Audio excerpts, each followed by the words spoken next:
Despertando creadores, reconociendo maestros. Por Belén Aguirre. Prólogo.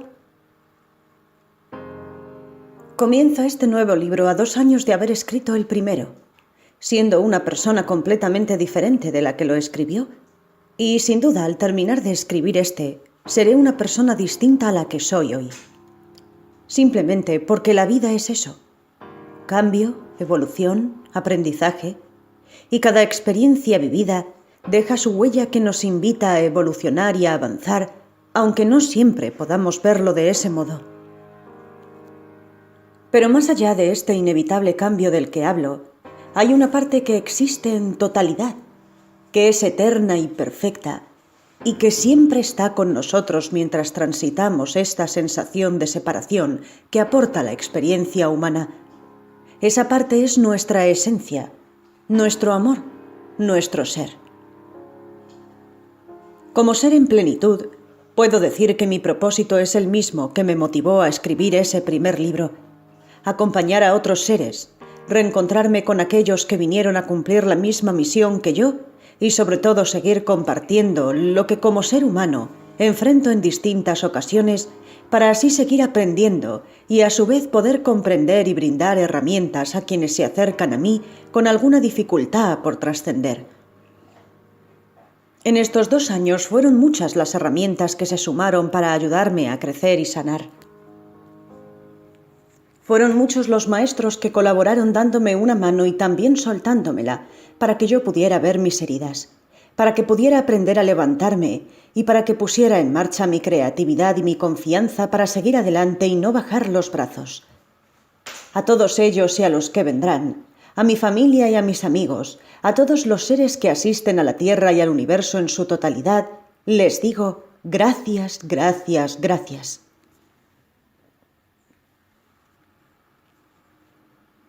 Capítulo 1. Aprendiendo a escuchar a mi cuerpo. Un nuevo camino comenzó para mí en octubre del 2014. Mi cuerpo me mostró que había una herida en mi interior que no había sanado aún.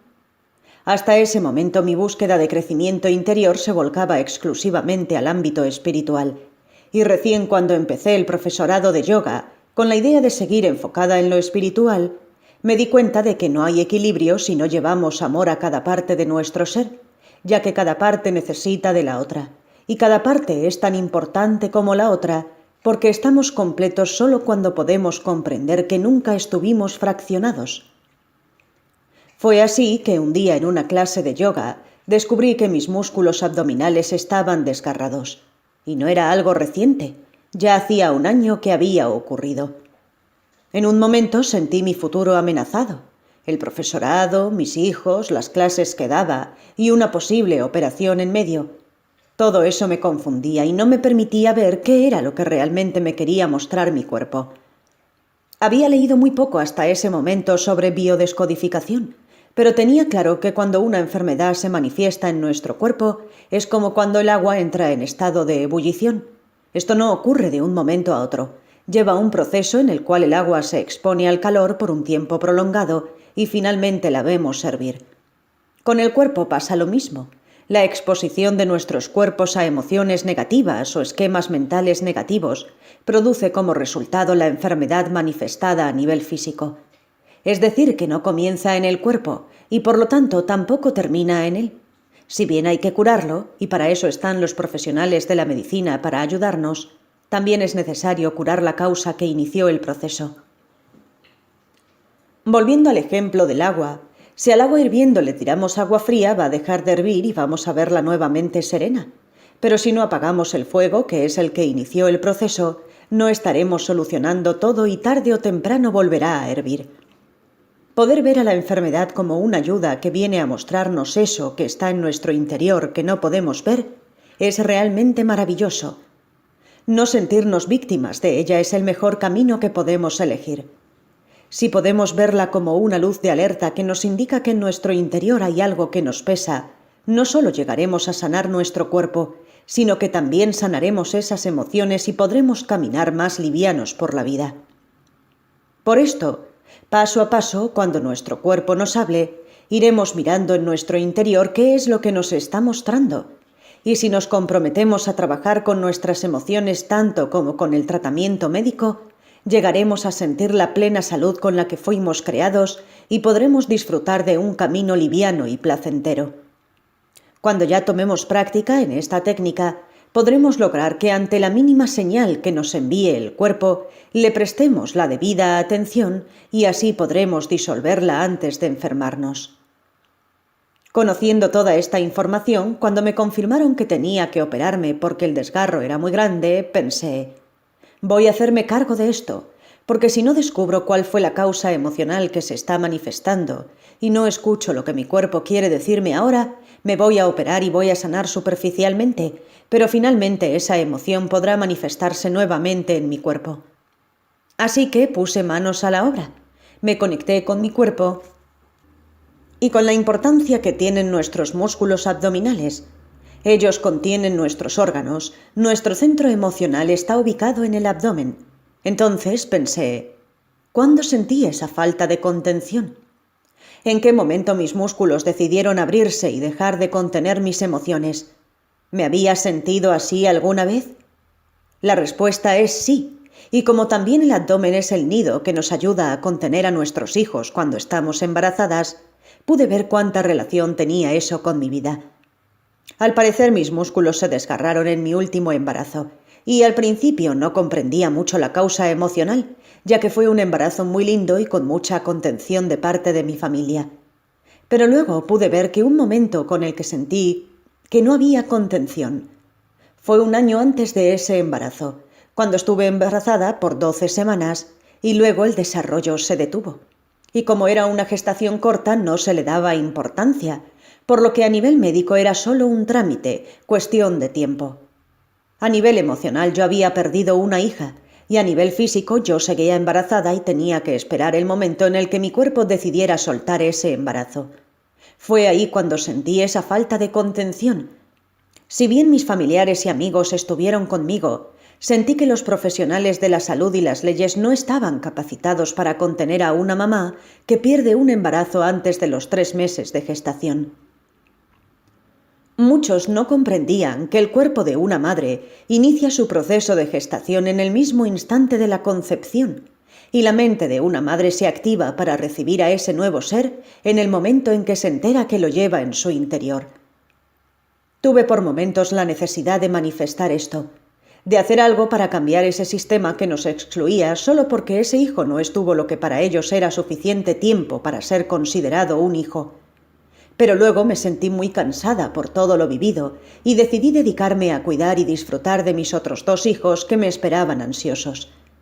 Un año después llegó Lucas a nuestras vidas y luego de 9 meses de gestación lo conocimos personalmente. Fue durante su embarazo que mis músculos abdominales se desgarraron y dejaron la silenciosa señal de que todavía había una herida en mí, más allá de la felicidad de tener a 3 de mis hijos conmigo. Un año después del nacimiento de Lucas, se presentó esta situación que les contaba al comienzo. Mi cuerpo me mostró que no solo había quedado esa angustia atrapada en mi cuerpo, sino también que el querer taparla yo misma había estado negando la existencia de esa hija que no nació. Cuando teníamos que referirnos a ella, la situación se ponía tensa. Muchas veces con mi marido no sabíamos cómo tocar el tema y lo insinuábamos como eso que pasó, sin contar las veces que elegíamos callar para no remover emociones ni generar ese ambiente confuso. Yo no era consciente de que el silencio era tan hiriente como la falta de contención que sentí en aquel momento. No había tomado conciencia de que lo mismo que me había molestado y criticaba de las leyes y de la medicina, lo estaba haciendo yo al no darle un lugar en nuestra vida. Porque más allá de que legalmente no podíamos ponerle un nombre, nada nos impedía como papás hacerlo para ya dejar de llamarla lo que pasó. Así que fue que un día, después de hablar con Sole, mi terapeuta floral, después de contarle cómo había decodificado el desgarro, me hizo notar que dije 3 cuando me preguntó cuántos hijos tenía, y pude ver que no la tenía en cuenta. Esa noche llegué a casa y hablé con Walter, mi marido, y los 2 pudimos relajarnos y hablar libremente de cómo habíamos vivido la pérdida. Entre lágrimas descubrimos que no nos habíamos dado la posibilidad de contarnos cómo nos había afectado. Sobre todo él, porque sentía la responsabilidad de protegerme del dolor. Así que nuevamente, con una sonrisa en el rostro, decidimos llamarla Martina y permitimos hablar de nuestro angelito cuando lo deseáramos. Luego de ver todo esto que mi cuerpo me mostraba, pude afrontar la operación con felicidad, con la felicidad de estar sanando no solo mi cuerpo, sino también mi alma.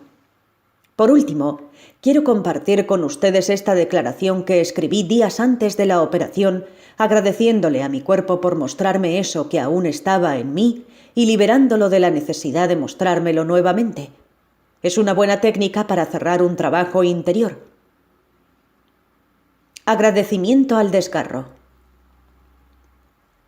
Gracias por llegar a mi vida para mostrarme que había algo que tenía que sanar. Agradezco tanto haberte visto porque pude conocer mucha gente maravillosa que hoy forma parte de mi vida y también pude conocer una parte de mí que no había visto. Son muchos los regalos que me deja esta experiencia. Ya no te necesito porque ya no me identifico con ese dolor. Ahora pude llevarle luz y transformarlo en amor. Te dejo ir. Gracias, gracias, gracias.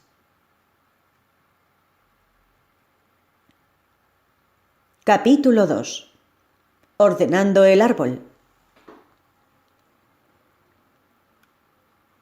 Luego de darle a Martina el lugar dentro de la familia, comencé a interiorizarme en lo que son las constelaciones familiares. Esta terapia destaca la importancia que tiene cada miembro de la familia y que ocupe su lugar. Puede ser el caso de una chica que tiene que hacer de mamá de su hermano por alguna circunstancia, o quizás que tenga que hacer de mamá de su propia madre invirtiendo los papeles. Esta persona vive una vida en desorden porque no pudo ocupar su lugar de hermana o de hija. Las constelaciones familiares ponen orden a situaciones que nos generan conflictos en la vida o que se repiten sin motivo visible, ayudando a sanarlas y liberarlas. La clave está en encontrar el origen del desorden, que puede presentarse, como en el ejemplo anterior, por ocupar un lugar que no le corresponde, o también puede venir de ancestros, que aunque no los conozcamos, la sangre nos une y el alma que no mide el tiempo ni el espacio necesita que todo nuestro sistema familiar esté completo y dentro de un orden de amor. En constelaciones se ordena el árbol familiar para que el consultante pueda ocupar su lugar y seguir adelante con su vida sin cargar con responsabilidades o cuestiones que no le pertenecen, como puede ser también una enfermedad que pasa de generación en generación o un tipo de conducta. Después de conocer todo esto, también pude reconocer a mi hermano no nacido, que vino a este plano antes que yo por un tiempo tan corto como Martina y que también hoy ocupa su lugar en mi sistema familiar, siendo el quinto hermano, lo que me permitió a mí tomar mi lugar como sexta hija de mis padres. Quizás suene un poco confuso. Es difícil explicar con palabras cómo se desarrolla una constelación familiar, pero siempre existe la posibilidad de presenciar los talleres para ver cómo funcionan, observando las constelaciones de los otros compañeros y luego decidir si uno quiere exponer su tema o no. Sin duda, es una herramienta más que nos ayuda a vivir nuestra vida plenamente dando y recibiendo amor, sin estar proyectando una y otra vez delante nuestro las trabas emocionales que traemos sin saberlo.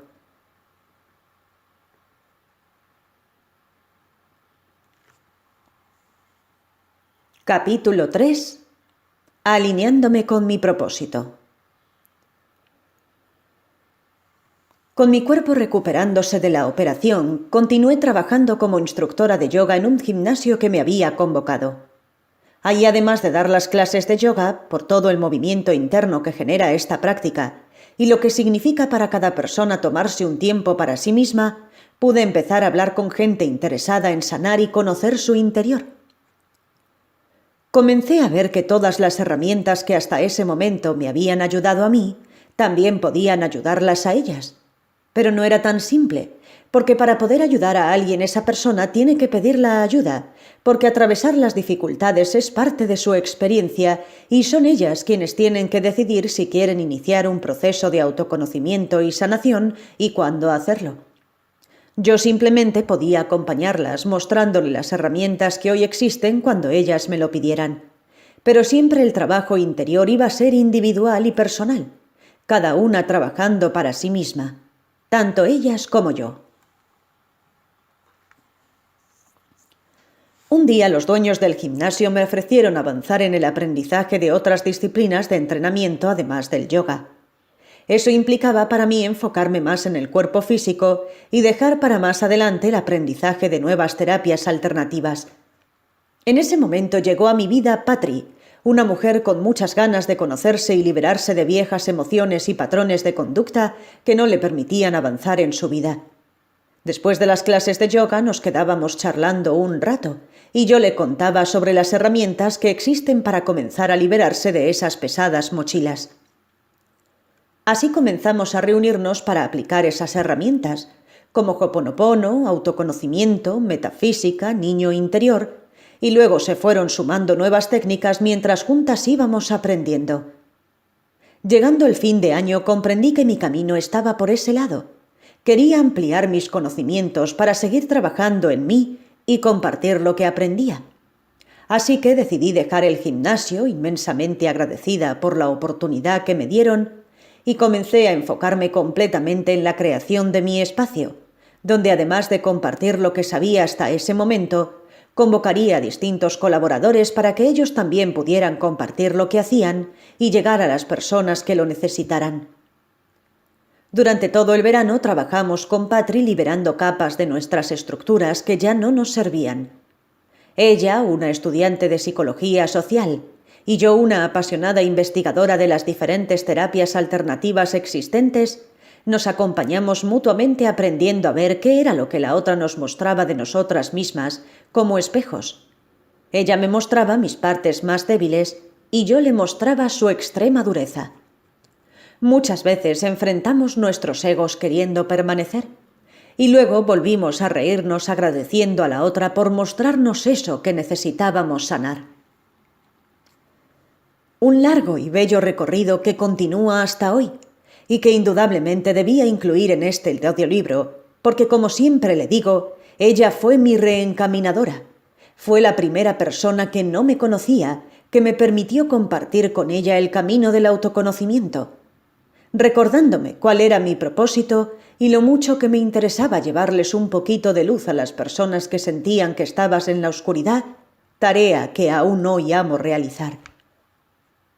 Al poco tiempo llegó a mi vida Lili. En ese momento yo estaba dando clases de yoga a domicilio hasta conseguir un espacio donde abrir mi centro holístico, al que un año antes llamé La Fuente, como inicio de una visualización con la que me sentí muy comprometida y decidida. Lili comenzó a tomar las clases de yoga y acompañamiento, como elegí llamar un tiempo después, a las charlas de autoconocimiento que comenzamos a tener con las alumnas de yoga después de las clases. Ella ya conocía sobre algunos de estos temas, y en nuestra primera charla la percibí tan relajada y enfocada que no lograba darme cuenta en qué podía ayudarla con el acompañamiento. En la clase siguiente lo comprendí. Un nuevo desafío se presentaba ante mí: acompañar a Lili a atravesar la enfermedad de su padre. En ese momento sentí que no estaba preparada para tocar un tema tan delicado, pero fue Walter, mi marido, quien me recordó las sabias palabras que afirman: cuando el alumno está preparado aparece el maestro. Y en ese momento mi maestra era Lili, que llegó para enseñarme que estaba lista para ir un paso más allá de lo que estaba acostumbrada. Hablamos sobre el alma, la muerte y el cambio de estado que eso implica, de la continuidad del alma más allá del cuerpo y de la experiencia humana de cada ser. Realmente era el comienzo de mi preparación para comprender los diferentes estados de existencia. Y aunque hasta hoy aprendí mucho más sobre ese tema, claramente no tengo todas las respuestas, ni llegué a comprender totalmente la complejidad de esos cambios de estado. Pero sí puedo decir desde una profunda convicción y a través de experiencias vividas que la vida no empieza ni termina solamente en estos cuerpos que hoy conocemos. Lili también en aquel momento pudo comprenderlo de esta forma, y así vivió la partida de su padre, con las emociones propias de la situación, pero también con la paz que proporciona el sentir que, al igual que una oruga deja su cuerpo para convertirse en mariposa, la muerte es un paso más en la evolución del alma.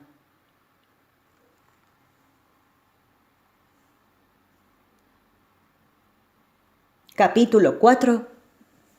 De la visualización a la manifestación. En febrero del 2015, mi sueño de tener un espacio propio donde dar clases de yoga y compartir las herramientas de autoconocimiento comenzó a aparecer en mi vida como algo tan posible de realizar que decidí anunciar que en marzo abriría ese espacio. Aunque todavía no tenía idea de cómo lo haría, y mucho menos dónde, tenía la convicción de que lo lograría. Y tal como lo dice Neville Goddard y otros autores que escribieron sobre visualización creativa, sentir es el secreto. Así que puse en marcha mi mente para organizar horarios, publicidad, talleres. Comencé a averiguar sobre los materiales que necesitaba, dibujé cómo se vería ese espacio decorado y a cada consulta que llegaba respondía convencida: abrimos en marzo. En mi mente ese espacio ya estaba creado y el universo, respondiendo a ese estado de mi mente, trajo hacia mí la posibilidad de adquirir un préstamo que me permitiría abrir el centro holístico La Fuente. Estaba cada vez más cerca. En ese momento esperaba que se desocupara un pequeño local, cuyos inquilinos nos habían comentado que lo dejarían libre en poco tiempo. Pero las semanas pasaban y el lugar seguía ocupado. Cuando noté que la impaciencia comenzaba a molestarme, lo entendí. Yo no tenía que esperar por un lugar que estaba ocupado. Mi espacio estaba esperándome a mí en algún lugar. Solo tenía que correr la mirada y encontrarlo. Al ver esto ese mismo día, decidimos ir a la inmobiliaria y nos mostraron un local muy cerca de mi casa, bien ubicado y mucho más grande que el que esperaba, lo suficientemente grande como para dividirlo con una recepción, un salón de yoga, un consultorio para las terapias alternativas y un salón más pequeño para talleres. Luego de acondicionarlo y organizarnos, finalmente el 31 de marzo lo inauguramos. Asombrada por el poder de la visualización y la manifestación, continué con toda la energía abriendo el local cada día, publicitando y respondiendo consultas. Pero lo que no sabía era que tenía muchas cuestiones para sanar en mi interior, y esta vez el maestro era este espacio, que reflejaría como un espejo todas mis inseguridades y mi dificultad para relacionarme con el dinero. Todos los preconceptos que traía conmigo y las limitaciones que yo misma me pondría inconscientemente. Para empezar, me costaba valorar mi trabajo, porque tenía el preconcepto de que el trabajo requiere esfuerzo, y como yo amo lo que hago, entonces no me permitía valorarlo, y mucho menos ponerle un valor monetario. Me resultaba extraño recibir dinero por hacer algo que disfrutaba, y comencé a notar que hasta sentía culpa al recibirlo. De a poco comencé a bloquearme al momento de ofrecer mis talleres, y empecé a difundir y ofrecer talleres de otras personas que se sumaron al centro como colaboradores. Esa tarea me era más sencilla, porque valoraba sus trabajos y no tenía las mismas dificultades para recibir el dinero. Al tratar con tanta gente que conocía nuevas técnicas y herramientas para este camino de autoconocimiento, decidí comenzar a interiorizarme en ellas y aprender las que más me resonaban para sumarlas a mi caja de herramientas y utilizarlas tanto para mí como para compartir con los otros cuando llegara el momento. Las nuevas herramientas que empecé a incorporar fueron por momentos las distracciones por las que pasé por alto el trabajo profundo que debía hacer con respecto a mi relación con el dinero. Y también fueron las que me ayudaron más adelante a comenzar a sanar ese y otros temas pendientes que cargaban sobre mí. Capítulo 5. Las nuevas herramientas. Comencé esa nueva etapa en el Centro Holístico La Fuente con mis clases de yoga y algunos talleres de autoconocimiento que había preparado para introducir el concepto del espejo en la vida de quienes asistieran. Este concepto nos muestra cómo vemos en las otras personas los comportamientos que en realidad tienen que ver con nosotros mismos, y así cada uno etiqueta al otro desde la perspectiva que ve al mundo y a sí mismo. Te propongo hacer esta actividad, que es la que comparto en mis talleres, para que puedas comprender cómo funciona este concepto de las percepciones que tenemos sobre los otros. Imaginemos que estamos en uno de esos talleres que les cuento, y a la mitad del taller entrará una persona a la que llamaremos Carla, interrumpiendo la actividad, solo diciendo hola, y se sentara sin disculparse por llegar tarde, ni se presentara. Seguramente algunos tendrían una opinión sobre Carla y otros otra. ¿Tú qué pensarías de Carla en esa situación? Anota en una hoja, y si estás con un grupo de personas, que cada uno anote sus respuestas en su hoja. Después de que hayas anotado tu respuesta, podemos poner algunos ejemplos. Por ejemplo, la persona número 1 puede pensar: ¡qué irrespetuosa! Llega tarde, no se disculpa por interrumpir la clase y se sienta muy tranquila como si nada hubiera pasado. La segunda persona puede opinar: ¡uy, pobre! ¡Qué feo llegar cuando el taller ya ha comenzado! Todos la miran y se debe morir de vergüenza por haber interrumpido la clase. Seguramente lo único que quiere en este momento es pasar inadvertida y que todo siga para que la dejen de mirarla. Y la persona número 3 puede observar: ¡qué buena actitud! A pesar de que llegó tarde, tiene la delicadeza de interrumpir lo menos posible y entrar silenciosamente respetando a los que están escuchando la clase. Nuevamente anota en una hoja, y si estás con un grupo de personas, que cada uno anote sus respuestas en su hoja. ¿Qué piensas de las opiniones de las personas 1, 2 y 3? La razón por la que todos ven a Carla de una forma distinta es en realidad porque esos pensamientos solo hablan de ustedes mismos, no hablan de ella. Si yo soy una persona tímida, seguramente voy a ser la que opine: ¡uy, pobre, qué feo llegar tarde! Porque es mi miedo a llegar tarde y ser observada, porque yo soy tímida y me sentiría muy mal en esa situación. Carla quizás no es tímida y entró tranquila porque es una persona relajada, pero yo la veo tímida porque es lo que está en mí. Así que, con cada uno de los ejemplos que vimos anteriormente, en realidad no estamos conociéndola a ella, sino que estamos conociendo a la persona que lo pensó. Ahora, como lo que propone este taller es que empecemos a conocernos a nosotros mismos, para eso vamos a empezar por tomar conciencia de las cosas que pensamos de los demás, de lo que vemos a nuestro alrededor. Así que vamos a detenernos en la primera pregunta que les hice hace un rato y van a conectarse con la respuesta que dieron sobre Carla. ¿Pueden verse reflejados en ese pensamiento? ¿Cómo hubieran actuado ustedes en esa situación? Ahora cambiemos la situación. Una chica que llamaremos Luisa llega tarde interrumpiendo la clase y dice: ¡ay! Hola chicos, disculpen la interrupción. Es que perdí el autobús y no conseguía remis y bueno, no pude llegar a horario. Me presento rapidito. Mi nombre es Luisa y estoy muy contenta de asistir al taller. ¿Qué piensan ustedes de Luisa? ¿Qué creen que pensarían las personas 1, 2 y 3 de ella? Nuevamente podemos analizar distintas opiniones. La persona número 1 puede decir: ¡qué divina, cuánta energía! Seguro nos vamos a llevar bien. La persona número 2: ¡qué lindo poder tomarse así una situación tan desagradable como llegar tarde!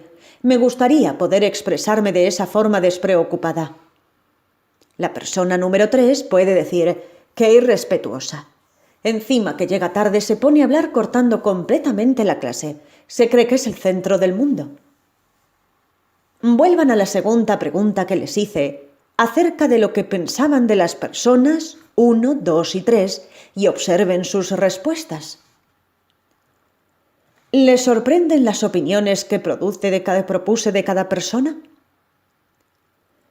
Lo que podemos ver es que las opiniones cambiaron porque lo que están juzgando en realidad las personas es si la forma en la que el otro actúa es la que a ellos les gusta.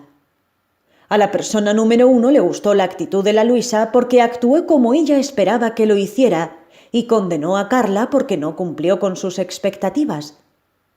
La persona número 2 sintió admiración por Luisa porque actuó como a ella le gustaría actuar y se compadeció de Carla porque vio su propio miedo reflejado en ella. Finalmente, la persona número 3 se sintió molesta por la actitud de Luisa porque percibió como una falta de respeto el hecho de que entrara y comenzara a hablar de ella cuando ya el momento de la presentación había pasado y el taller había comenzado. Por el contrario, Carla actuó, según su visión, de la forma adecuada al entrar silenciosa sin molestar a los que estaban atentos a la clase.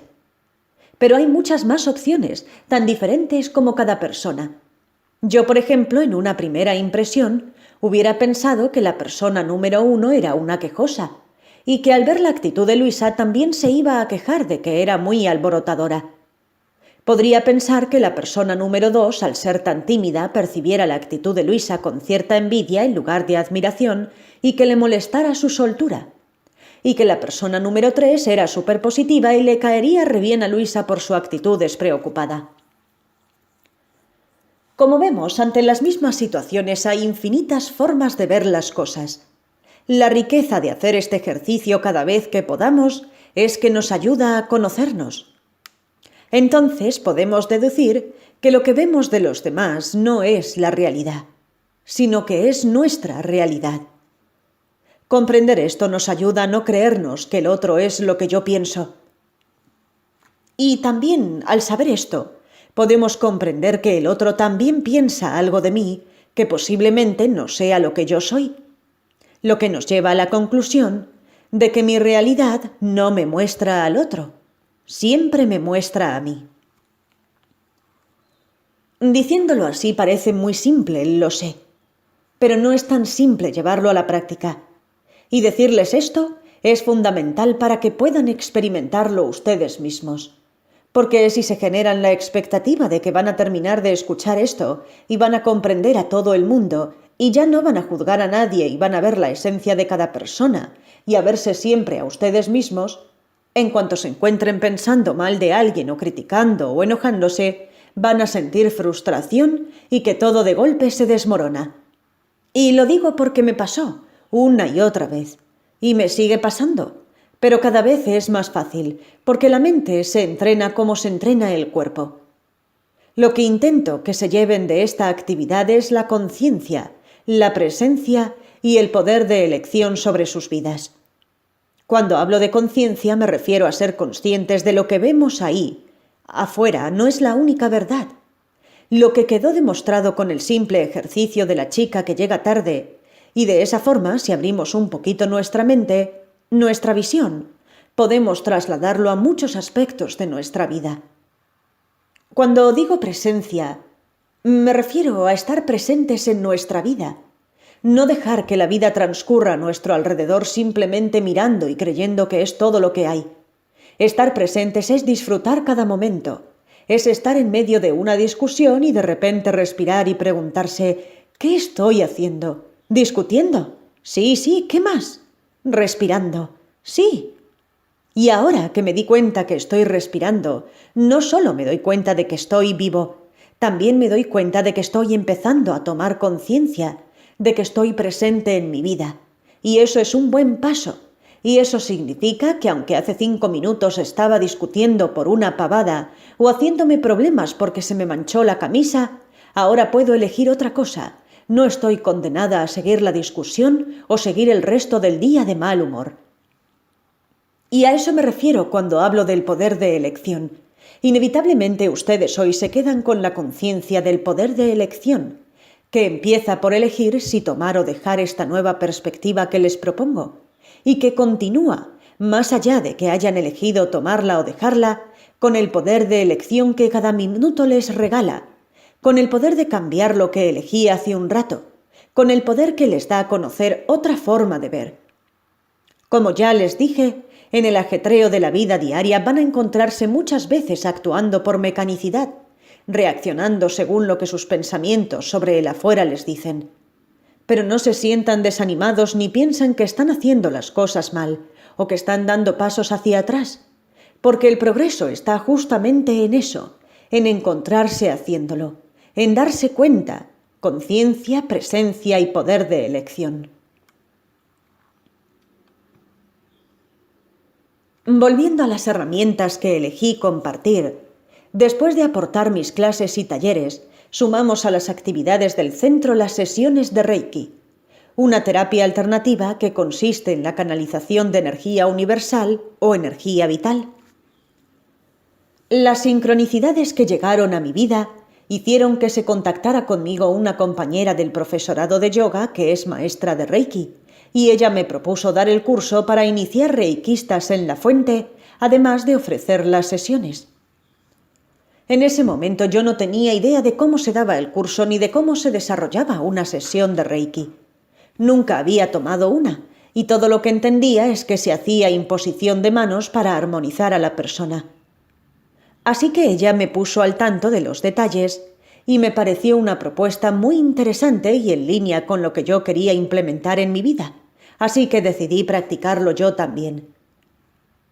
Cuando llegó la fecha de la primera iniciación yo estaba muy emocionada.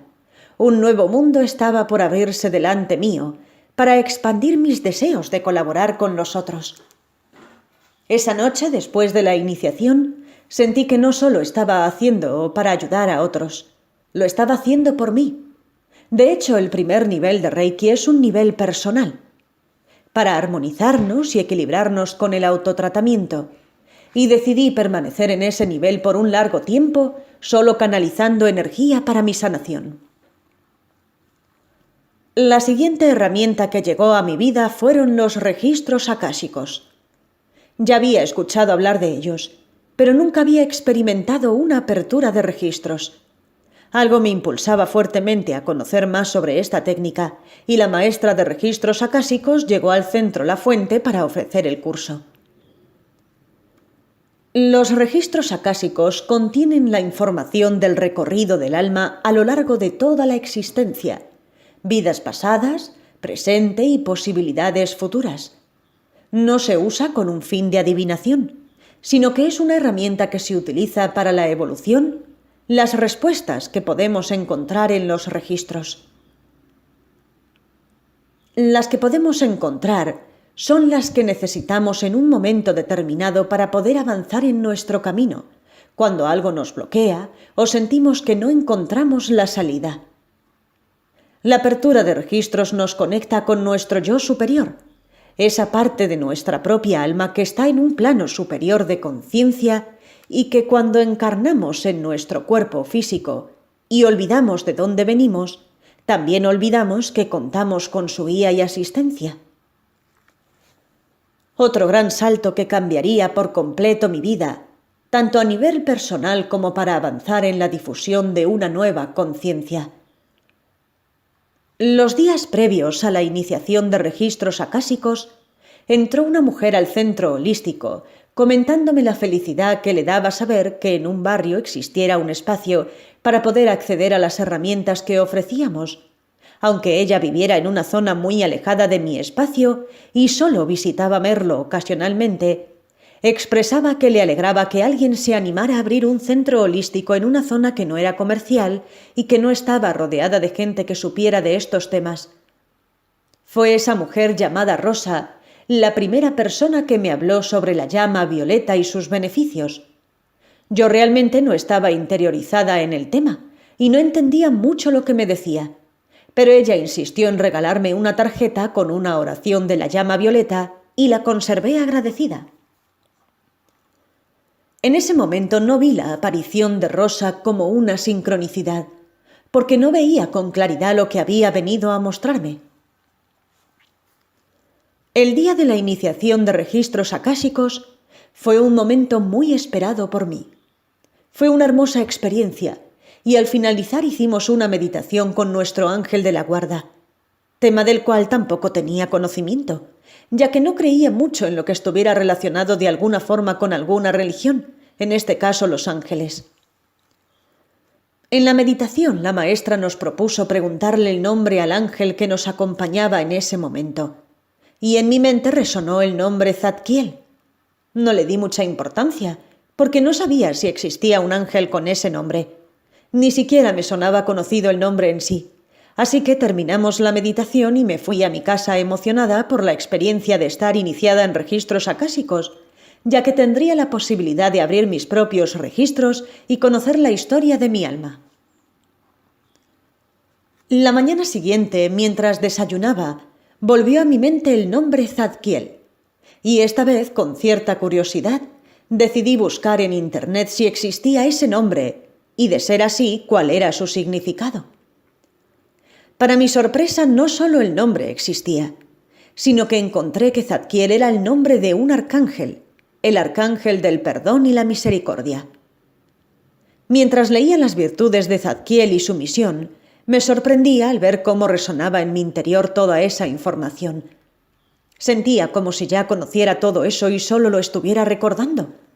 También sentí una profunda conexión con la esencia de este arcángel, ya que perdonar y perdonarme era algo que había estado trabajando profundamente el año anterior en mi proceso de autoconocimiento. Mi sorpresa llegó al máximo cuando encontré que Zadkiel formaba parte de la llama violeta. En ese momento recordé a Rosa y su sorpresiva y corta presencia que había dejado una semilla que continuaría germinando y creciendo por siempre. ¿Era todo esto una casualidad? Hacía mucho tiempo que había dejado de creer en las casualidades, por lo que comprendí que era sincronía. El universo se alineaba para prepararme para lo que estaba por llegar.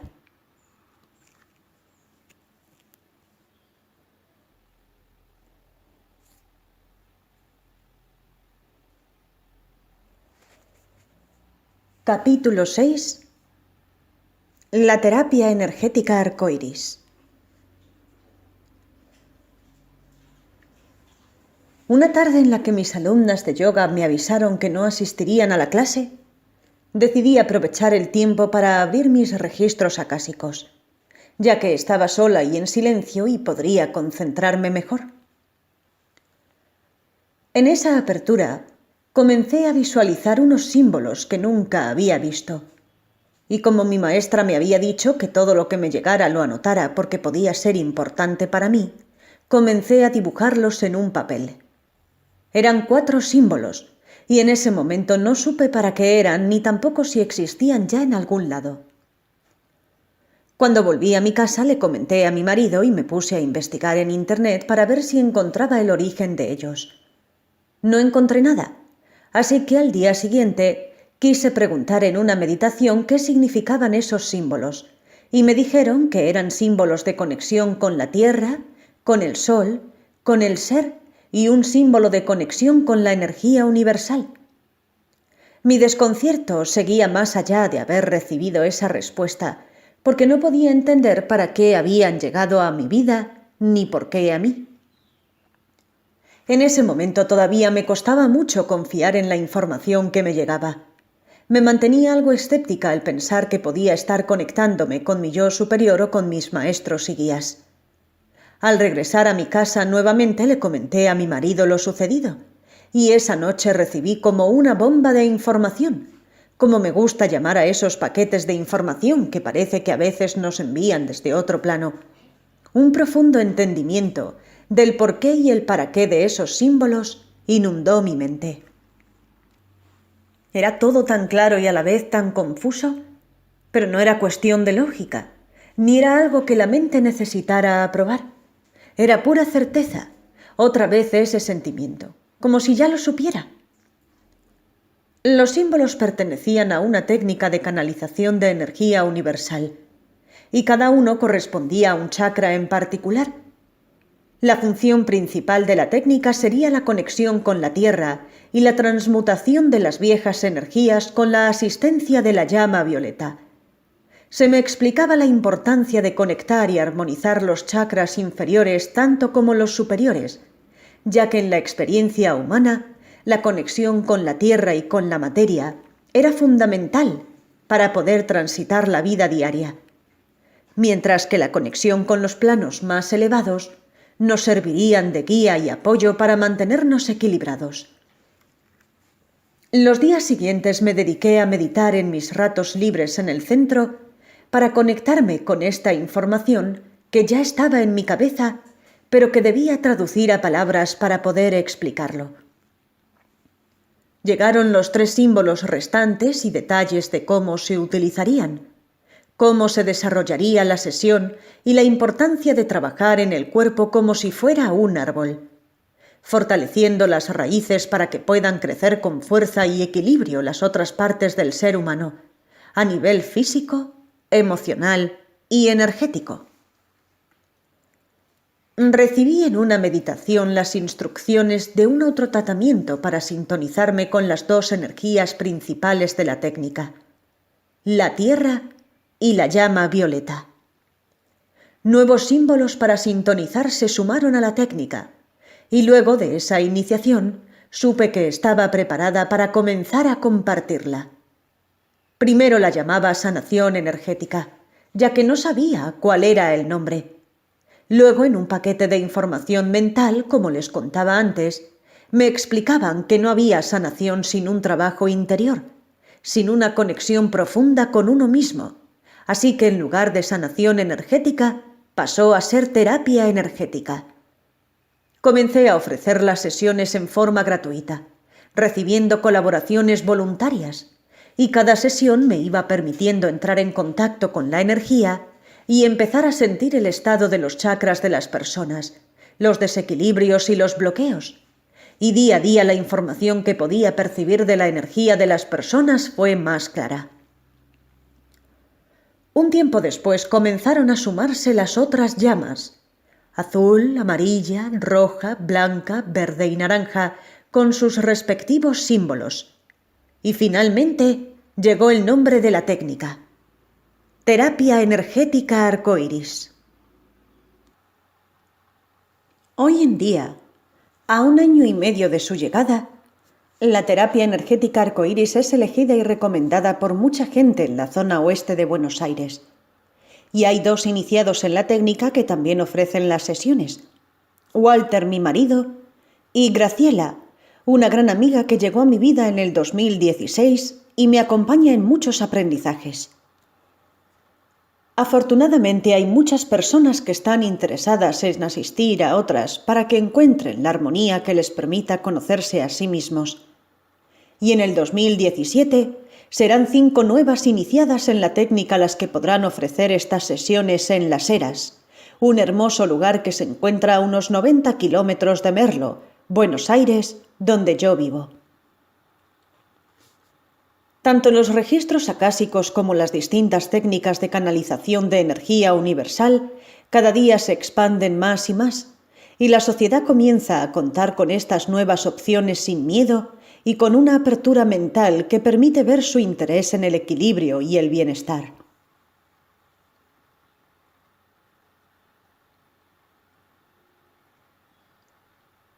Capítulo 7. El miedo, el merecimiento y la dependencia emocional. Llegando al final del año 2015, las dificultades para continuar con el centro holístico crecían. Por un lado, los ingresos no alcanzaban para pagar el alquiler. Por otro lado, con el calor que aumentaba por la llegada del verano, era indispensable invertir para acondicionar el lugar si quería continuar con las clases, ya que era un local muy caluroso y grande, lo que hacía más difícil su ambientación por el dinero que requería para hacerlo. Walter me decía que tenía que valorar más las actividades que yo ofrecía, que tenía que animarme a dar los talleres y usar las herramientas que había adquirido durante ese año, pero me costaba mucho llevarlo a cabo, y hoy puedo ver que en verdad no me sentía merecedora del éxito que podía alcanzar. Yo no confiaba en mis capacidades, si bien ofrecía los talleres, los publicitaba y organizaba. Era tal el miedo que sentía de afrontar esa situación que solo generaba inconscientemente que ninguna de las personas que se anotaban finalmente asistiera. Esto superficialmente me daba motivos para decir: ¿ves? Mis talleres no interesan a las personas. Pero internamente sentía el alivio de no tener que afrontar la situación que me incomodaba. Así es, me autosaboteaba. Yo misma limitada mis posibilidades, pero no solo por miedo a afrontarlas, sino también por creer que no merecía tener éxito en lo que hacía, porque disfrutaba haciéndolo, y se supone, culturalmente, que el sacrificio tiene más valor que el logro. ¿Cuántas veces habremos escuchado o habremos dicho: «¡Qué bien después de tanto sacrificio!» O el muy usado «¿Cuánto me va a costar?», cuando alguien quiere obtener algo? ¿Somos conscientes de eso? Relacionamos el esfuerzo y el sacrificio con el logro del objetivo. Por el contrario, si alguien tiene de un día para el otro mucho dinero o se compra un coche o una casa, socialmente se le suele ver con cierta desconfianza. ¿Este se hizo rico de la noche a la mañana? En algo andará. No es que estos conceptos se instalaron de un momento para otro. De hecho, se le rezó mucho tiempo a una imagen en el momento del sacrificio, en lugar de conmemorarla haciendo el bien. El sacrificio sobre el logro nuevamente. Volviendo a la instalación de conceptos socialmente aceptados, así como llevan miles de años instalados, no es sencillo borrarlos completamente cuando no somos conscientes de ellos, y yo no era consciente en ese momento que estaba haciéndome eso a mí misma. Desde la perspectiva laboral, el miedo y la falta de merecimiento me obstaculizaban, y desde una perspectiva emocional, la dependencia también aportaba lo suyo. Cuando hablo de dependencia emocional, me refiero a esa sensación de que sin ayuda no puedo hacer nada. No puedo con todo, no puedo con la casa, no puedo con el trabajo, no puedo con los chicos, el colegio, la comida, y así una larga lista de no puedo. El problema está en que aunque la ayuda esté, nunca alcanza. ¿Y saben por qué? Primero, porque si alcanzara, lograría mi objetivo sin esfuerzo. ¿Se imaginan? Trabajar de lo que amo, que mi marido me acompañe a la par sin problemas y que el tiempo me alcance para todo lo que deseo hacer. Sería maravilloso, ¿no? De hecho, sí, lo es, y hoy lo vivo de esa forma. Pero en aquel momento no podía contemplar la posibilidad de vivir en tan perfecta armonía con mis deseos. Así que necesitaba ponerme trabas, imaginar que no podía. Y segundo, porque si admitiera que puedo con todo, sería una persona independiente. Y eso también daba miedo, porque toda la responsabilidad caería sobre mí, y si algo fallara, yo misma sería la primera en juzgarme. Entonces necesitaba tener cierta dependencia para sentirme segura. Así que con este licuado de emociones llegó el mes de diciembre y planteé que lo mejor sería cerrar y ver si el año próximo las condiciones mejoraban para abrir nuevamente. Capítulo 8. Un nuevo comienzo. Llegó el 2016 y con él nuevas ofertas de trabajo que me brindaban lo que suele llamarse un sueldo seguro. Trabajar en relación de dependencia con un sueldo fijo y horarios programados en 8 horas de lunes a viernes. En la situación en la que me encontraba, la propuesta era más que tentadora, así que me enfoqué en ese trabajo que prometía concretarse en el transcurso del mes. Pero los días pasaban y no llegaban novedades. Yo, después de estar un año ocupada en el centro holístico, me encontraba perdida, sin algo en lo que ocuparme y sin un ingreso propio a mi disposición. En realidad tenía en qué ocuparme: la casa, los chicos, yo misma. Todas esas cosas por las que el año anterior se suponía que me volvía loca porque no me alcanzaba el tiempo. Ahora tenía todo el tiempo del mundo para ocuparme de ellas, y de todas formas no estaba en paz. Esto demuestra que no era la aparente imposibilidad de hacer las cosas lo que me desequilibraba, sino que eran mis pensamientos y sentimientos acerca de mí los que me estaban obstaculizando. Decidí relajarme y tomarme enero como mi mes de vacaciones, disfrutar del tiempo libre desapegada del nuevo trabajo que esperaba. Pero al llegar febrero todo parecía alejarse. La propuesta de trabajo se volvía inestable y se postergaba nuevamente hasta mediados de marzo. Eso me desestabilizó, ya que económicamente no tenía la posibilidad de reabrir el centro holístico y las ofertas laborales que se presentaban tardaban en concretarse. Empecé a sentir la impaciencia y la necesidad de buscar otro rumbo. Sentía que quizás no se cerraban esos asuntos porque no era el camino que debía tomar.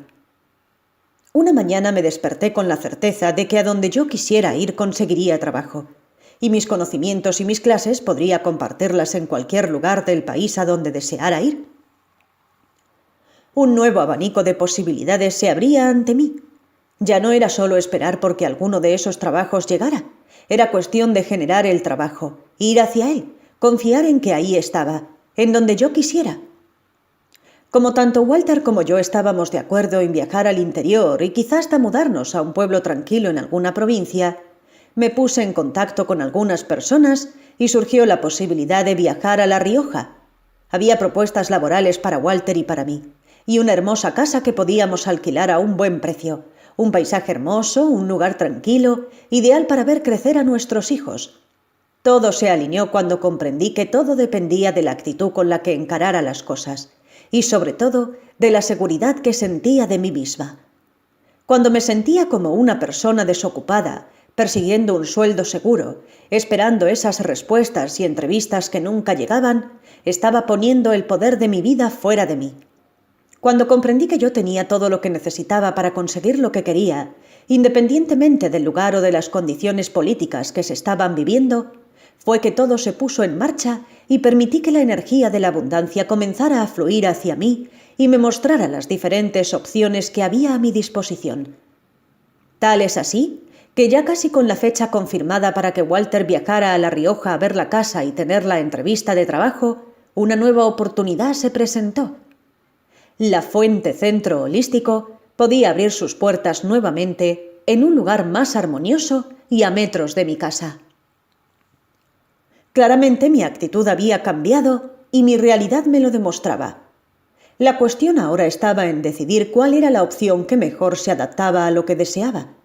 Y si bien mudarme al interior a un lugar tranquilo y rodeado de naturaleza es algo que definitivamente está en mis planes, sentí que quizás la posibilidad de reabrir mi espacio, con la comodidad de estar a pasos de mi casa y seguir cerca de nuestras familias un tiempo más, sería la decisión más acertada para ese momento.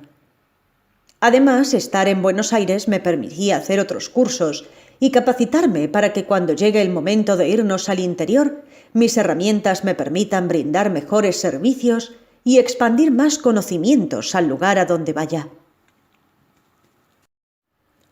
Sabiendo que ya no era una víctima de las circunstancias y reconociendo el poder que habita dentro mío, comencé una nueva etapa del centro holístico que me permitiría comprobar que lo que había aprendido el año anterior, con sus dificultades y alegrías, me había estado preparando para este nuevo comienzo. Esta vez con una base más sólida que se asentaba en las raíces de mi confianza y mi relación conmigo. Tal como las semillas de bambú, que una vez sembradas tardan 7 años en asomar fuera de la tierra, y luego en solo 6 meses alcanzan una altura de 30 metros. Mientras uno pensaría que esa semilla no va a prosperar, bajo la tierra todo un sistema de raíces comienza a formarse, preparándose para sostener el crecimiento que vendrá después. En ese primer año no estaba preparada emocional ni mentalmente para sostener el éxito de mi proyecto, porque como les conté, de hecho tenía mucho miedo de afrontar la responsabilidad y no tenía la capacidad de valorarme.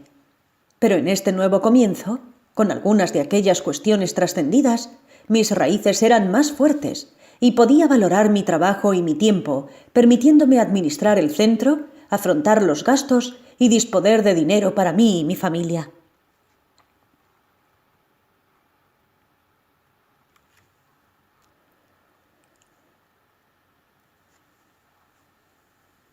Capítulo 9. Los nuevos maestros. Laura, Graciela y Carolina fueron las primeras personas en confirmar que asistirían al nuevo espacio. Laura y Graciela como alumnas de yoga, y Carolina estaba interesada en las sesiones de Reiki. Ella desde diciembre me mandaba mensajes consultando si abríamos nuevamente para tomar las sesiones, recordándome que mi camino era reabrir mi espacio y no perseguir el trabajo seguro. Con Laura compartimos muchas charlas sobre la mujer, el empoderamiento femenino y también sobre la tierra y la energía. Participó y se encargó de compartir con sus familiares y amigos los talleres de constelaciones familiares que brindamos en el centro con Susana, quien volvió a formar parte del equipo de La Fuente y esta vez más alineadas y conectadas la una con la otra. Graciela, una cumplidora alumna de yoga que dio el presente cuando aún estábamos pintando y acondicionando el centro para abrir en abril. Ella estaba muy interesada no solo en las clases de yoga, sino también en todo lo que la ayudara a encontrarse a ella misma y alinearse con su ser interior. Me contó que estuvo 1 año buscándome cuando estaba en el otro espacio y nunca encontró la dirección, y cuando finalmente la encontró yo ya había cerrado. Así que cuando se enteró de la reapertura del centro, lo primero que hizo fue llamarme y venir a conocer el lugar. Graciela después se convertiría en la segunda iniciada en la terapia energética arcoíris después de Walter, una de mis primeras alumnas de registros akáshicos y mi primera alumna del profesorado de yoga. Además de una gran amiga y compañera de aprendizajes, una gran maestra para mí.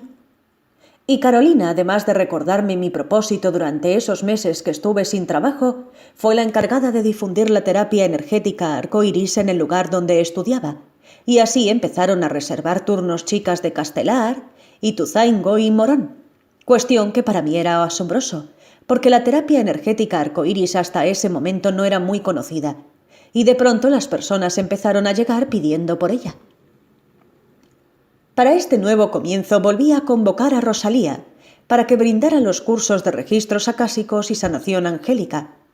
Durante los 2 primeros meses se formaron 3 grupos para los cursos que ella daba, mientras yo me encargaba de las clases de yoga y de las sesiones de arcoíris. Rosalía no solo fue mi maestra de registros acásicos, sino que también fue quien me impulsó a dar los cursos, ya que cuando llegó el invierno ella comenzó a viajar y ya no pudo comprometerse con nuevas fechas para armar grupos. Me alentó para animarme a dar el curso, ya que yo el año anterior había hecho la maestría y estaba preparada para hacerlo. Al principio lo dudé, pero luego también surgió un imprevisto con Analía, mi maestra de Aqualid, que me informó que no podría venir a hacer la iniciación de Aqualid, que ya estaba programada y con personas anotadas. En ese momento comprendí que todo se alineaba para que finalmente me pusiera en marcha como maestra, ya que también el año anterior había realizado la maestría de Aqualid. Así que sin dudarlo decidí seguir adelante con el grupo y hacer yo la iniciación. Luego de esa experiencia y de verme realizando algo que quizás creía que no era capaz de hacer, me centré en mi confianza y decidí empezar a dar los cursos de registros acásicos. Luego llegaría el momento de armar el manual de la terapia energética arcoíris y ofrecer ese curso también. De esa forma fue como empecé a tomar más confianza en mí y en lo que era capaz de hacer. Cada clase me fue brindando más seguridad y más conocimiento, porque como bien dicen, no hay mejor forma de aprender que enseñando, porque quienes parecen ser nuestros alumnos en realidad son nuestros grandes maestros.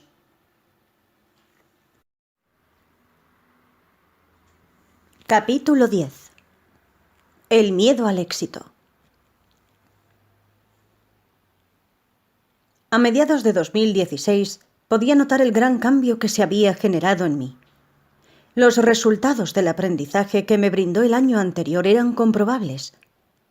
Lo que parecía que había sido una experiencia poco afortunada, si solo me enfocaba en el cierre del viejo espacio, en realidad había dejado maravillosos frutos que podía compartir en este nuevo lugar. Los cursos cada vez fueron más fluidos. Incluso me animé a expandirlos a otros lugares más alejados de mi espacio, porque las personas interesadas no podían viajar. Valeria fue una de ellas, que amorosamente ofreció su hogar para dar los cursos en Las Heras. Mabel también, en el otro extremo, en la ciudad autónoma de Buenos Aires, abrió las puertas de su casa para ofrecer los cursos allá. Con la seguridad que sentía, puse en marcha nuevamente la idea de publicar mi primer libro, Creando Caminos, Despertando Creadores, que había terminado de escribir hacía 2 años, pero nunca había encontrado la oportunidad de publicarlo. Con el dinero disponible para imprimir, el libro editado y todo arreglado con la imprenta, tomé la decisión de cumplir algo que le había prometido a mi niña interior: llevarle el libro a Silvia Freire y conocerla en persona, ya que ella fue una de las personas que me ayudó a conocerme y a tomar la decisión de cambiar el modo de ver las cosas a través de su programa de radio y sus libros. Sincrónicamente llegó a mí un vídeo donde promocionaban un taller que daría Silvia en Capital Federal, y sin dudarlo, hice los ajustes necesarios para poder ir. Graciela me acompañó ese día. Yo me encargué de imprimir y anillar el libro original, y el 16 de julio logré con menos de 1 semana de preparación lo que no había logrado en 2 años. Siempre tuve miles de excusas que me impedían ir a ver a Silvia. Incluso el año anterior tenía un cupón para una clase gratis y no me permití ir, porque cuando no ponía razones económicas como impedimentos, la culpa hacía su trabajo y comenzaba a sentir que no merecía ir y dejar a Walter solo con los chicos. Pero en esta ocasión no fue así. En solo 3 días me organicé, generé el ingreso que necesitaba para ir y le conté a Walter mis planes, segura de merecer ese paseo y de que mi amoroso marido estaría gustoso de verme alcanzar algo que hacía tanto tiempo me proponía lograr. Como no podía ser de otra manera, con esa convicción y actitud, todo marchó sobre ruedas, y esa primera experiencia con Silvia fue todo un éxito. Al mes siguiente, cuando Silvia volvió a dar un taller en el mismo lugar, surgió algo que me pondría a prueba y me daría la excusa que necesitaba para alejarme nuevamente y perderme el aprendizaje que estaba por realizar. El tema del taller era la prosperidad y era algo que quería trabajar en mí. 2 días antes del taller se presentó una situación con una amiga que me generó tanto malestar que me llevó a pensar en no asistir al taller. Pero afortunadamente en un segundo de conciencia pude verlo. Me estaba autosaboteando, como tantas veces lo había hecho. Estaba generando en mi vida una situación extrema que pudiera provocar en mí una reacción extrema, como para decidir abandonar lo que tanto tiempo me había llevado conseguir. Cuando tomé conciencia de esto, me aseguré de que ese día iría de cualquier forma, y lo hice. El taller fue sumamente útil para mí, y no solo por su contenido, sino porque observándome y observando mis pensamientos, pude descubrir que todo el tiempo me autosaboteaba porque tenía miedo al éxito. Lo noté cuando en un momento del taller Silvia puso su mirada en una persona que estaba atrás mío y la invitó a subir al escenario. Yo en ese momento, creyendo que me miraba a mí, sentí pánico. Mis piernas se aflojaron. Me aferré a la silla y mi mente empezó a buscar motivos que justificaran que no podía subir. Al ver que la chica que estaba atrás mío le respondió, sentí un gran alivio. Y en ese momento me di cuenta que una parte de mí no estaba alineada con mi deseo de publicar mi libro y hacer una presentación pública porque tenía miedo. La posibilidad de que Silvia me invitara al escenario me paralizó. ¿Y qué hubiera pasado si realmente me invitaba a subir a mí para hablar de mi libro? Claramente no pasó eso porque en mi mente no solo era algo que me daba miedo, también sentía que no lo merecía. Una vez desenmascarado el autosabotaje que estaba sosteniendo, comprendí que mi libro todavía no estaba en la imprenta porque me faltaba el diseño de tapa y el número de ISBN que es necesario para imprimir. Yo estaba retrasando esos asuntos creyendo que eran complicados y que llevaban tiempo, solo para postergar la posibilidad de enfrentarme al éxito. Finalmente pedí ayuda en el grupo del taller de Silvia para hacer el diseño de tapa, y una chica muy amablemente se ofreció a ayudarme después de leer mi descubrimiento del autosabotaje. Sandra Santoro me dio el empujón que faltaba para no ponerme más excusas y poner en marcha la impresión del libro. Otra oportunidad para ponerme a prueba se presentó más tarde, cuando Silvia, en un grupo, comentó que necesitaba personas que fueran con ella a un programa de televisión para contar su experiencia. En ese momento, al leer el mensaje, una parte de mí me dijo, «Ni loca», pero mis manos escribieron, «Yo me animo». Y aunque después no se concretó la visita, yo estaba dispuesta a ir, y supe que había logrado enfrentarme a ese miedo que había estado oculto por mucho tiempo. Después de esa experiencia, comencé a realizar unas tareas en un grupo que se reúne en el hogar de Silvia, y gracias a esas tareas y la dinámica propuesta por ella, pude descubrir otros miedos que arrastraba inconscientemente. El miedo a sentirme expuesta, el miedo a difundir lo que hago, el miedo a parecer vanidosa, el miedo a ser desaprobada, el miedo a fallar, el miedo a no estar a la altura de las circunstancias. Uno a uno comencé a observarlos. Al principio creí que animándome a escribir en el grupo y exponiendo lo que me pasaba, era suficiente para trascender el miedo a la desaprobación. Pero descubrí que no era solo animarme a hablar sin miedo, sino que también tenía la necesidad de que me aprueben. Pude comprender la diferencia, porque podía hablar sin sentirme desaprobada, pero estaba siempre esperando la mirada aprobadora, y si no llegaba me quedaba pensando en el porqué. ¿Habré dicho algo mal? ¿Habré ofendido a alguien? ¿Habrán interpretado bien lo que quise decir? En definitiva, seguía llena de miedos. Poco a poco fui trabajando en mi interior para encontrar el origen de esos miedos. ¿Cuándo fue la primera vez que me sentí desaprobada? ¿Cuándo fue la primera vez que tuve miedo a fallar? ¿Cuándo fue la primera vez que sentí que no estaba a la altura de las circunstancias?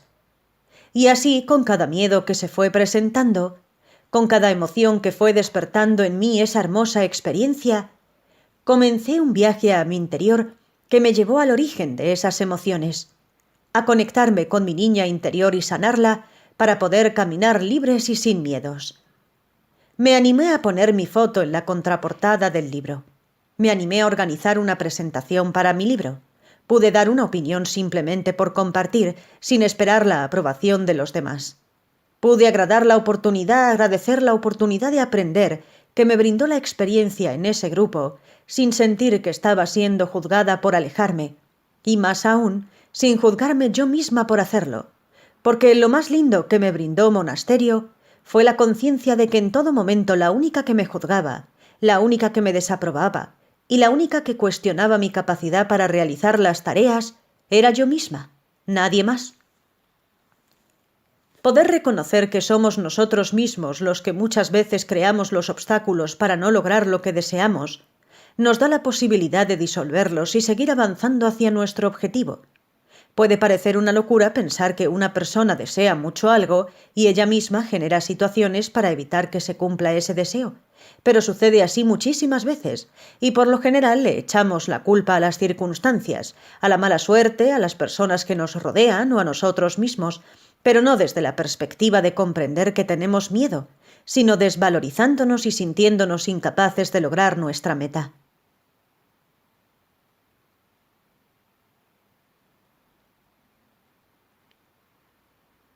Capítulo 11.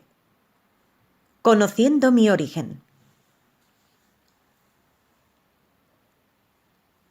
A lo largo del 2016, empecé a hacer los acompañamientos con las personas que venían por la terapia energética arcoíris, ya que esta terapia cada día es más profunda en cuanto a la información que brinda con respecto al origen de los bloqueos energéticos.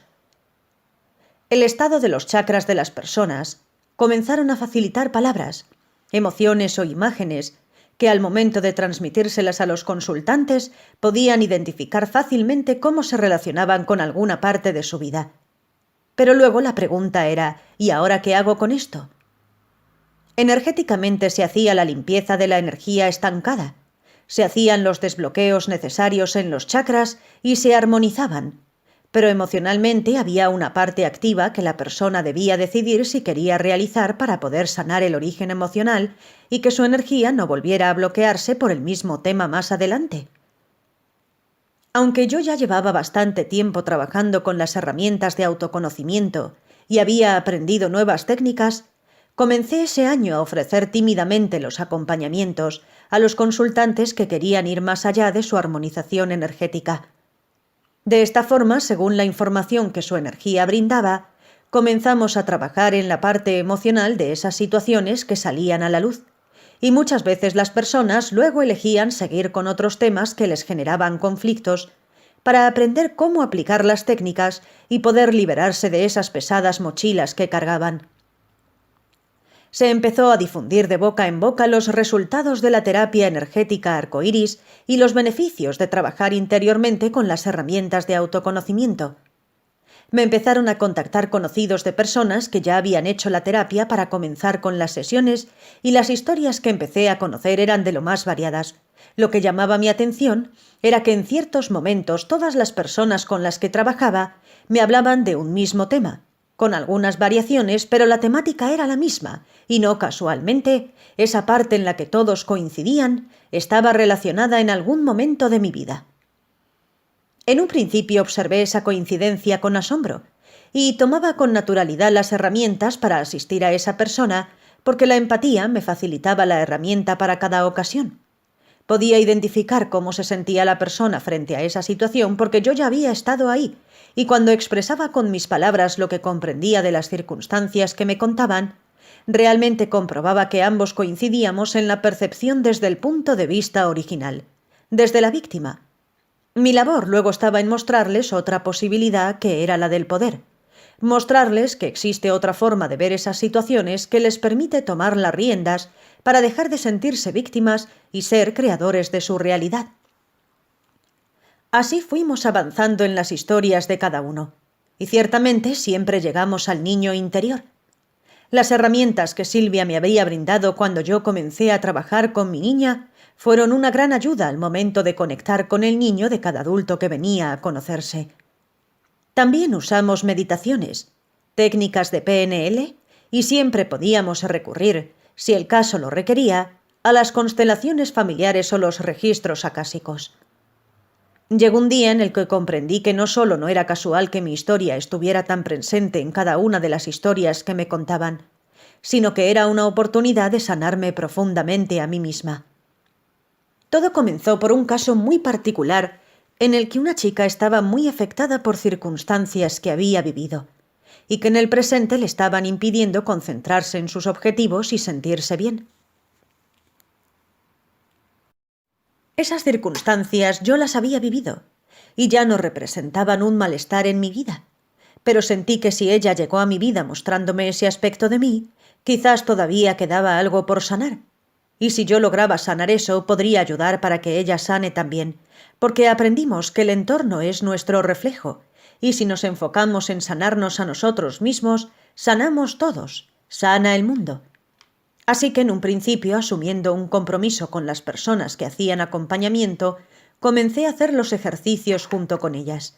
Y luego comprendí que en realidad lo estaba haciendo por mí. Estaba empezando a comprometerme más profundamente con mi trabajo interior. Es por esto que es tan importante que cuando vemos personas o situaciones que nos afectan, nos detengamos a ver qué es lo que nos muestran. Y si vemos que hay algo en nuestro origen que se relaciona con eso, buscar herramientas para sanar, porque muchas veces nos enfocamos en querer ayudar a los otros y en realidad lo que ellos están haciendo es ayudarnos a nosotros a ver nuestras heridas.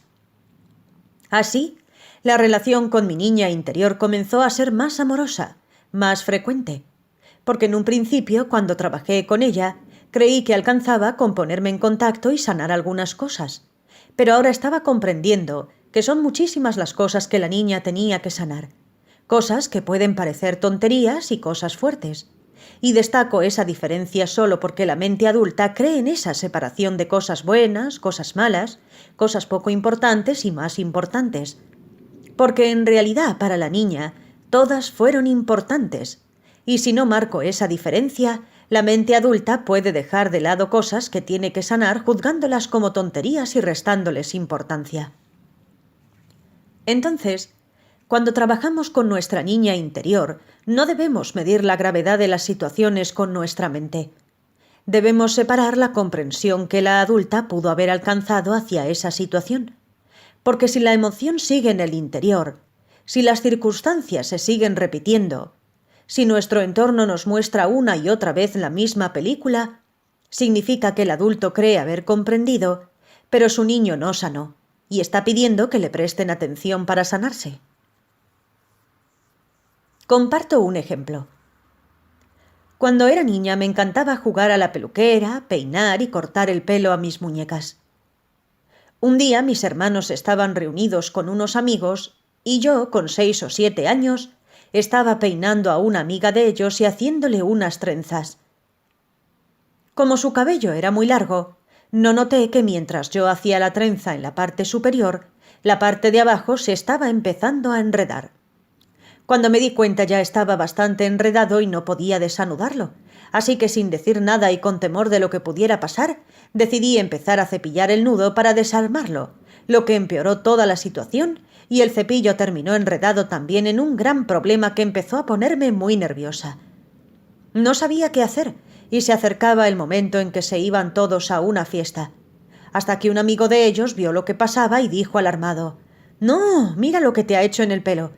«¿Qué pasó? ¿Qué pasó?», preguntó la chica asustada. «Nada, se enredó un poquito», dije más asustada que ella. «¿Un poquito? La vamos a tener que pelar para sacarle eso. Nunca seas peluquera», sentenció el amigo. Yo me fui de la habitación, dejando mi cepillo preferido enredado en su cabello y mis ilusiones de ser peluquera junto a él. Me fui a llorar en silencio, y luego, cuando resolvieron el enredo y se iban a la fiesta, vinieron a saludarme. Yo me hice la dormida ocultando mis lágrimas, y seguramente percibieron mi angustia porque me dijeron: «Quédate tranquila, no fue para tanto, ya le deshicimos el nudo». Pero el nudo en mi estómago, la angustia y el miedo a hacer las cosas mal y que alguien salga perjudicado por eso, quedaron en mi interior. A lo largo de mi vida pudieron presentarse muchas situaciones en las que tuve que hacer alguna tarea de la que dependían otras personas, y siempre estuvo presente el miedo a fallar y perjudicar a alguien. En la adolescencia odiaba los trabajos grupales, porque mi desempeño podía afectar la nota de todos. Cuando llegó el momento de trabajar en equipo en una pizzería, la forma en que yo tomara el pedido podía afectar la labor del cocinero. Si yo olvidaba resaltar en el pedido que las empanadas iban al horno, el cocinero las haría fritas y el pedido estaría mal hecho. Eso generaba mucha presión en mí, al punto de querer llorar ante cualquier observación que me hicieran, y así las situaciones aparecían en mi vida sin saber yo el porqué de mi angustia ante ellas. Afortunadamente pude ver esto cuando estuve en el grupo que mencioné anteriormente, donde realizamos tareas en la casa de Silvia. Formamos un equipo donde todos colaborábamos con todos, y la tarea de uno tenía que ser informada a los otros para que supieran qué es lo que ya se había realizado y lo que quedaba por hacer. Un día tuve que instalar una manguera y dejar el adaptador que utilizaban con la manguera vieja en un lugar cercano por si alguien necesitaba usarlo. Debía sacar una foto del lugar donde lo guardaba para enviarla al grupo y que supieran dónde encontrarlo. Saqué la foto y la envié, pero por algún motivo nunca llegó al grupo y nadie se enteró de dónde estaba. Al día siguiente, cuando terminé las clases en mi espacio, cogí el teléfono y miré los mensajes del grupo y descubrí que la foto no había llegado y que habían estado buscando el adaptador sin lograr encontrarlo, por lo que la tarea del día había quedado sin hacer. La angustia que sentí en ese momento fue tan grande que al principio no podía comprender por qué me afectaba tanto. Me sentía culpable de haber afectado la labor de mis compañeras, enojada por no haber chequeado que la foto llegara, y luego de pedir disculpas y explicar lo ocurrido me quedé esperando. ¿Esperando qué? Esperando que me juzguen, que me reten, que me sentencien. Y me di cuenta que eso que esperaba no llegaba ni llegaría, porque la única que me estaba juzgando era yo misma. Ese día pude ver realmente el miedo que sentía de fallar y de perjudicar a otros con eso. Y una vez que pude verlo, pude ir a mi interior, encontrarme con mi niña y preguntarle cuándo fue que se había originado ese miedo. Situaciones como esta, que pueden juzgarse como tonterías, pueden mantenernos estancados muchas veces y generar en nosotros sentimientos que no comprendemos. Y al verlos, al estar presentes en ese momento e identificar lo que nos pasa internamente, podemos ir al origen y sanar.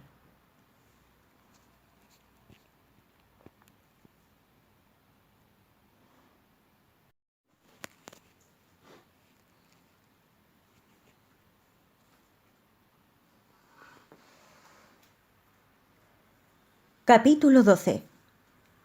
Materializando deseos.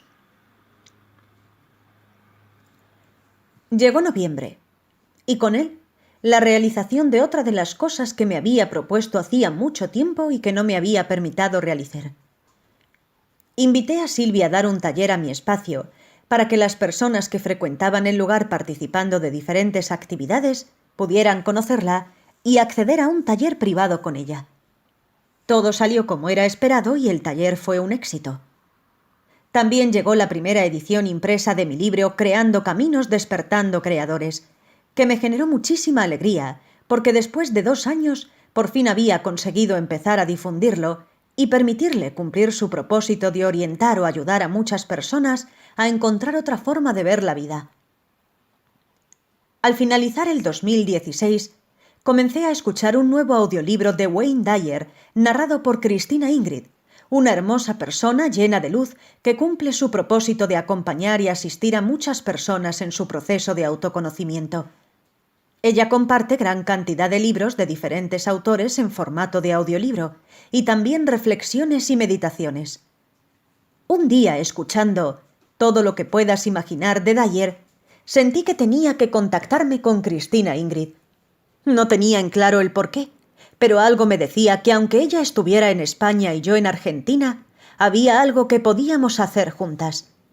Así fue que le envié un mensaje a través de su página contándole esta situación y pidiéndole que me contactara cuando leyera el mensaje.